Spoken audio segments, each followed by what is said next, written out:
Selamat malam Bapak Ibu Saudara yang dikasihi Tuhan Yesus Kristus.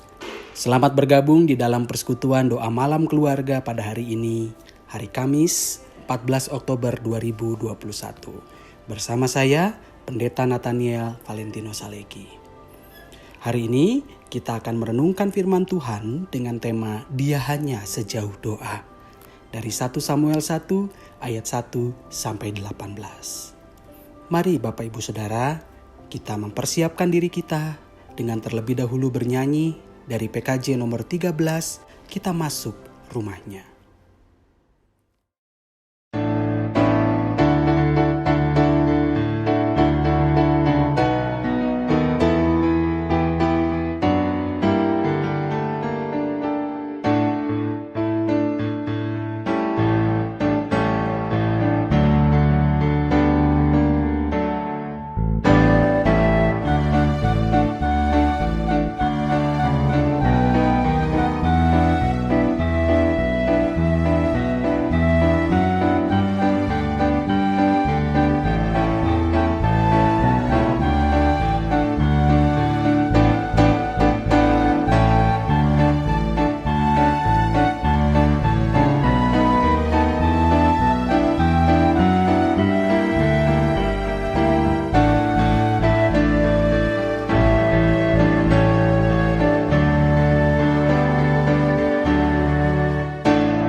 Mari kita bersatu di dalam doa. Tuhan Yesus Kristus, Juru Selamat kami yang hidup, Engkau mempersatukan kami kembali di dalam persekutuan doa malam keluarga. Siapkanlah hati dan pikiran kami Tuhan, agar kami dapat mengerti apa yang menjadi kehendak Tuhan melalui pembacaan dan pendengaran akan firman Tuhan pada hari ini. Inilah kami anak-anak-Mu Tuhan, kami siap menyambut kebenaran firman-Mu. Di dalam nama Tuhan Yesus Kristus, Juru Selamat kami yang hidup, kami berdoa. Amin. Sebelum kita membaca Alkitab dan merenungkan firman Tuhan, mari kita bersama-sama bernyanyi, Mari Masuk.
Firman Tuhan dari 1 Samuel 1 ayat 1 sampai 18. Demikianlah firman Tuhan tertulis. Ada seorang laki-laki dari Ramataim Zofim, dari pegunungan Efraim. Namanya Elkana bin Yeroham bin Elihu bin Tohu bin Zuf, seorang Efraim. Orang ini mempunyai 2 istri. Yang seorang bernama Hana dan yang lain bernama Penina. Penina mempunyai anak, tetapi Hana tidak. Orang itu dari tahun ke tahun pergi meninggalkan kotanya untuk sujud menyembah dan mempersembahkan korban kepada Tuhan semesta alam di Silo. Di sana yang menjadi imam Tuhan ialah kedua anak Eli, Hofni dan Pinehas. Pada hari Elkana mempersembahkan korban, diberikannya kepada Penina istrinya dan kepada semua anaknya yang laki-laki dan perempuan masing-masing sebagian. Meskipun ia mengasihi Hana, ia memberikan kepada Hana hanya 1 bagian, sebab Tuhan telah menutup kandungannya. Tetapi madunya selalu menyakiti hatinya, supaya ia gusar, karena Tuhan telah menutup kandungnya. Demikianlah terjadi dari tahun ke tahun. Setiap kali Hana pergi ke rumah Tuhan, Penina menyakiti hati Hana, sehingga ia menangis dan tidak mau makan. Lalu Elkana suaminya berkata kepadanya, "Hana, mengapa engkau menangis? Dan mengapa engkau tidak mau makan? Mengapa hatimu sedih? Bukankah aku lebih berharga bagimu daripada 10 anak laki-laki?" Pada suatu kali, setelah mereka habis makan dan minum di Silo, berdirilah Hana sedang Imam Eli duduk di kursi dekat tiang pintu bait suci Tuhan. Dan dengan hati pedih ia berdoa kepada Tuhan sambil menangis terseduh-seduh. Kemudian bernazarlah ia kepadanya, "Tuhan semesta alam, jika sungguh-sungguh engkau memperhatikan sengsara hambamu ini dan mengingat kepadaku dan tidak melupakan hambamu ini, tetapi memberikan kepada hambamu ini seorang anak laki-laki, maka aku akan memberikan dia kepada Tuhan untuk seumur hidupnya, dan pisau cukur tidak akan menyentuh kepalanya." Ketika perempuan itu terus-menerus berdoa di hadapan Tuhan, maka Eli mengamat-amati mulut perempuan itu. Dan karena Hana berkata-kata dalam hatinya dan hanya bibirnya saja yang bergerak-gerak, tetapi suaranya tidak kedengaran, maka Eli menyangka perempuan itu mabuk. Lalu kata Eli kepadanya, "Berapa lama lagi engkau berlaku sebagai orang mabuk? Lepaskanlah dirimu daripada mabukmu." Tetapi Hana menjawab, "Bukan, tuanku. Aku seorang perempuan yang sangat bersusah hati. Anggur ataupun minuman yang memabukkan tidak kuminum, melainkan aku mencurahkan isi hatiku di hadapan Tuhan. Janganlah anggap hambamu ini seorang perempuan dursila, sebab karena besarnya cemas dan sakit hati, aku berbicara demikian lama." Jawab Eli, "Pergilah dengan selamat, dan Allah Israel akan memberikan kepadamu apa yang engkau minta daripadanya." Sesudah itu berkatalah perempuan itu, "Biarlah hambamu ini mendapat belas kasihan daripadamu." Lalu keluarlah perempuan-perempuan itu. Ia mau makan dan mukanya tidak muram lagi. Demikianlah pembacaan Alkitab. Diberkatilah saudara yang membaca, merenungkan, dan melakukan firman Tuhan di dalam kehidupannya setiap hari. Haleluya.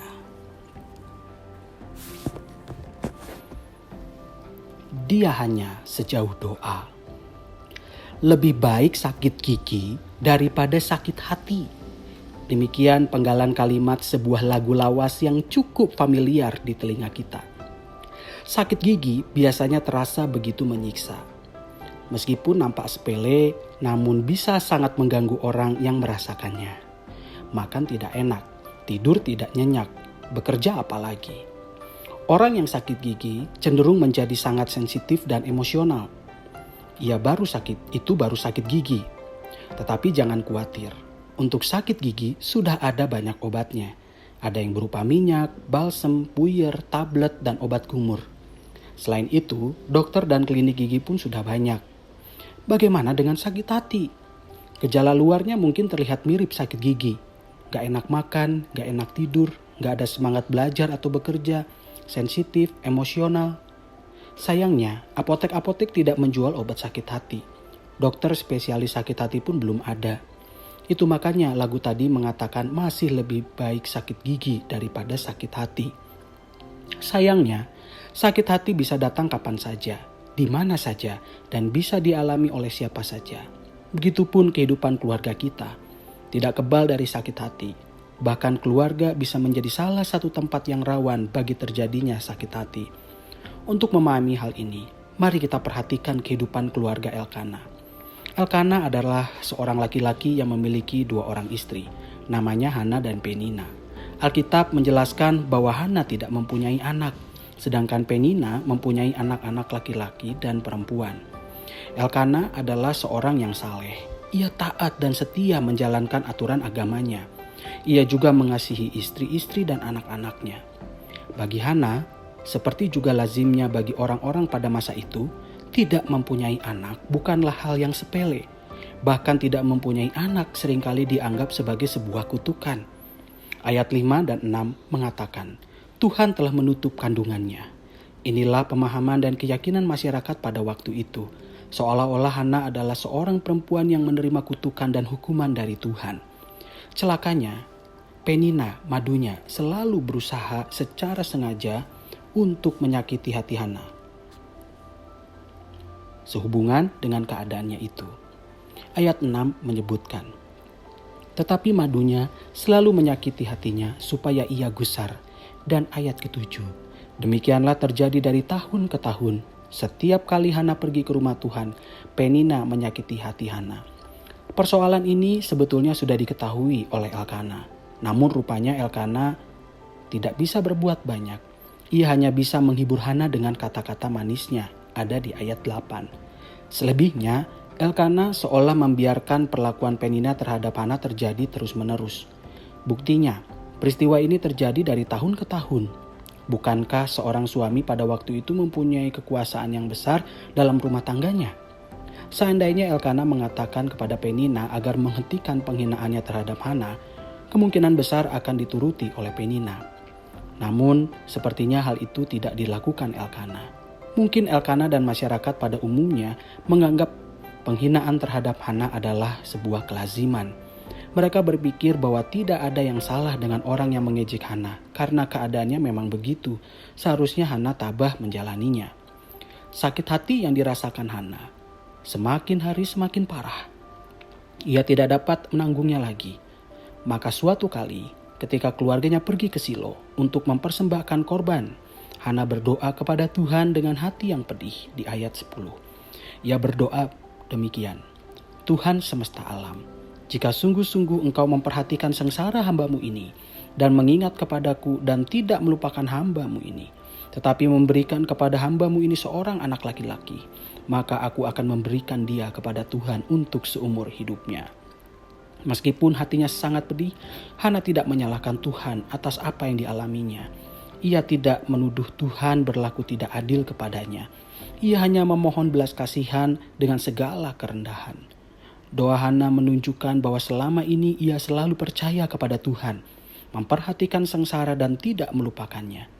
Saat itu ia memohon peneguhan dari Tuhan atas keyakinannya itu. Hana berdoa dengan sungguh-sungguh untuk waktu yang cukup lama, hingga mencuri perhatian Imam Eli. Sayangnya, sang imam justru menyangka Hana mabuk. Penyebabnya adalah Hana berdoa dalam hatinya dan hanya mulutnya saja yang bergerak-gerak, sehingga Imam Eli tidak tahu apa yang dikatakannya. Mungkin pada waktu itu umumnya orang berdoa dengan suara keras yang bisa didengar orang lain. Tuhan Yesus pun pernah menyampaikan perumpamaan mengenai pemungut cukai dan orang Farisi yang berdoa di bait Allah. Perumpamaan itu menunjukkan bahwa mereka berdoa dengan suara yang keras, setidaknya bisa didengar oleh orang di dekatnya. Namun yang dilakukan Hana berbeda dengan orang kebanyakan.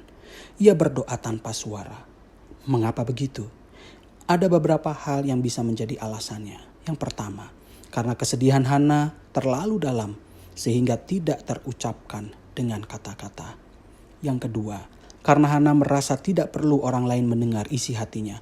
Toh orang lain tidak bisa memahami dan tidak bisa menolongnya. Yang ketiga, karena Hana malu terhadap orang-orang di sekitarnya, khususnya Penina. Jangan-jangan Penina akan semakin merendahkannya. Ketika Imam Eli menegurnya, Hana menyampaikan dengan jujur keadaan dirinya tanpa berpanjang lebar. Imam Eli mengatakan, "Pergilah dengan selamat, dan Allah Israel akan memberikan kepadamu apa yang engkau minta daripadanya." Ayat ke-17. Perkataan Imam Eli ini sungguh membawa dampak yang luar biasa bagi Hana. Ayat 18 menyebutkan, "Lalu keluarlah perempuan itu, ia mau makan dan mukanya tidak muram lagi." Perkataan singkat Imam Eli rupanya sangat bermakna bagi Hana. Mengapa? Karena Hana mengimani apa yang disampaikan Imam Eli itu. Hana percaya Tuhan mendengarkan dan mengabulkan doanya. Saudara-saudara terkasih, marilah belajar dari Hana, membawa pergumulan kita di dalam doa kepada Tuhan dan belajar percaya. Percaya bahwa Tuhan mendengarkan doa kita, bahwa Tuhan tidak melupakan kita. Percayalah bahwa Tuhan pasti memberikan yang terbaik dalam hidup kita. Saudara percaya? Bila sungguh-sungguh percaya, tentu saudara tidak akan terus-menerus larut dalam kesedihan. Bersama dengan Hana, saudara akan bangkit dan tidak muram lagi. Selain itu, kiranya renungan ini juga mengingatkan keluarga kita untuk belajar lebih peduli satu sama lain. Keluarga seharusnya menjadi tempat yang dipenuhi cinta kasih, tempat yang nyaman untuk berbagi suka dan duka. Keluarga bukan tempat saling menyakiti, tetapi tempat saling melayani. Amin.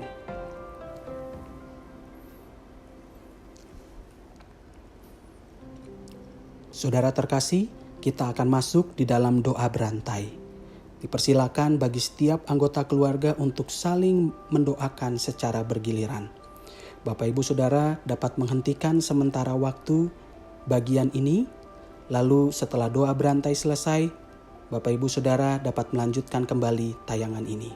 Saya akan menutup rangkaian doa berantai Bapak Ibu Saudara di dalam doa penutup. Mari kita berdoa.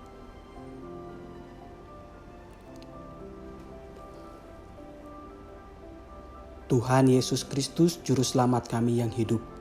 Inilah doa-doa kami, doa-doa yang disampaikan oleh anak-anak-Mu ini dalam segala kelemahan dan kekurangan kami. Kami telah mengungkapkan apa yang menjadi isi hati kami, tetapi tentu saja mungkin itu tidak semuanya terungkap dan terucap melalui lidah dan bibir kami. Engkau dapat melihat lebih jauh dari apa yang ada di dalam hati dan pikiran kami, dan apa yang sanggup diucapkan lidah dan bibir kami. Dan kami percaya bahwa Engkau telah memiliki jawaban terbaik untuk setiap doa-doa kami. Kami menyerahkan hidup kami ke dalam tangan-Mu, di mana kami beriman bahwa rancangan-Mu bagi kami adalah rancangan damai sejahtera. Tuhan Yesus Kristus, kami juga beriman Engkau turut bekerja di dalam segala sesuatu, mendatangkan kebaikan. Inilah doa syafaat yang kami panjatkan hanya di dalam nama Tuhan Yesus Kristus, Juru Selamat kami yang hidup. Amin. Saudara terkasih, sebelum menutup persekutuan doa malam keluarga pada hari ini, mari kita bersama-sama bernyanyi, Yesus hanya sejauh doa.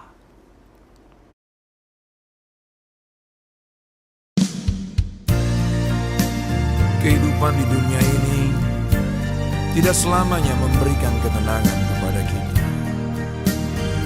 Kadangkala ada gelombang, ada badai, ada masalah yang menerjang kehidupan kita. Dan seringkali kita kehilangan arah. Tapi firman Tuhan memberikan jaminan yang pasti bagi saudara dan saya. Ketika persoalan melanda kehidupan kita, berserulah panggil nama Yesus. Karena dialah jawaban atas semua pergumulan kita.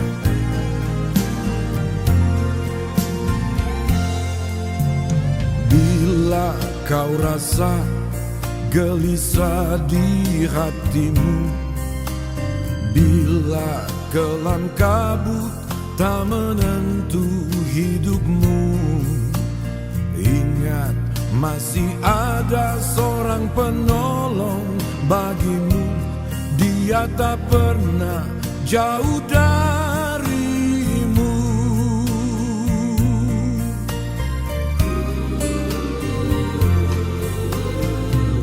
Bila kau rasa gelisah di hatimu, bila kelam kabut tak menentu hidupmu, ingat masih ada seorang penolong bagimu. Dia tak pernah jauh darimu.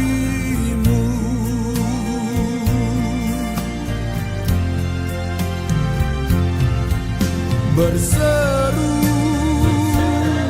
dan memanggil namanya, berdoa Dia akan segera menghampiri dirimu.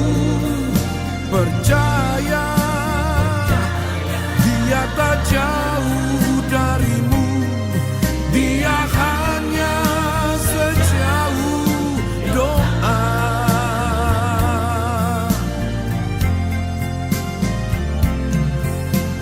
Yesus berkata, Aku sekali-kali tidak akan membiarkan engkau. Aku sekali-kali tidak akan meninggalkan engkau. Bapa yang kita sembah di dalam nama Yesus adalah Bapa yang setia. Dia berjanji dan Dia tidak pernah mengingkari janjinya kepada anak-anaknya. Ketika persoalan semakin rumit dalam kehidupan kita, berseru panggil namanya, karena Dia mendengar setiap doa kita dan memberikan jawaban tepat pada waktunya. Bila kau rasa gelisah di hatimu, bila kelam kabut tak menentu hidupmu, ingat masih ada seorang penolong bagimu. Dia tak pernah jauh darimu.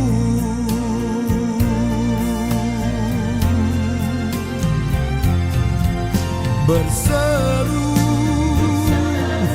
dan memanggil namanya, berdoa Dia akan segera menghampiri dirimu. Percaya Dia tak jauh darimu, Dia hanya sejauh doa.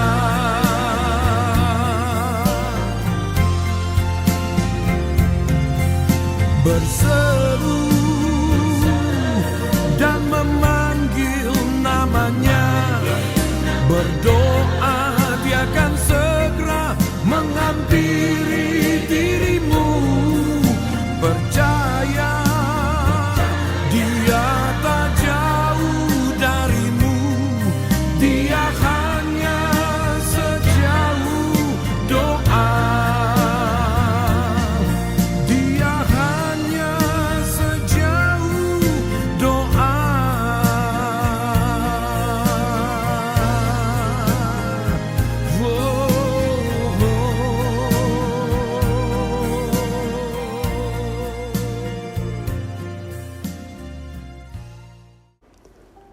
Sampai jumpa di dalam persekutuan doa malam keluarga di minggu yang akan datang. Tuhan Yesus memberkati.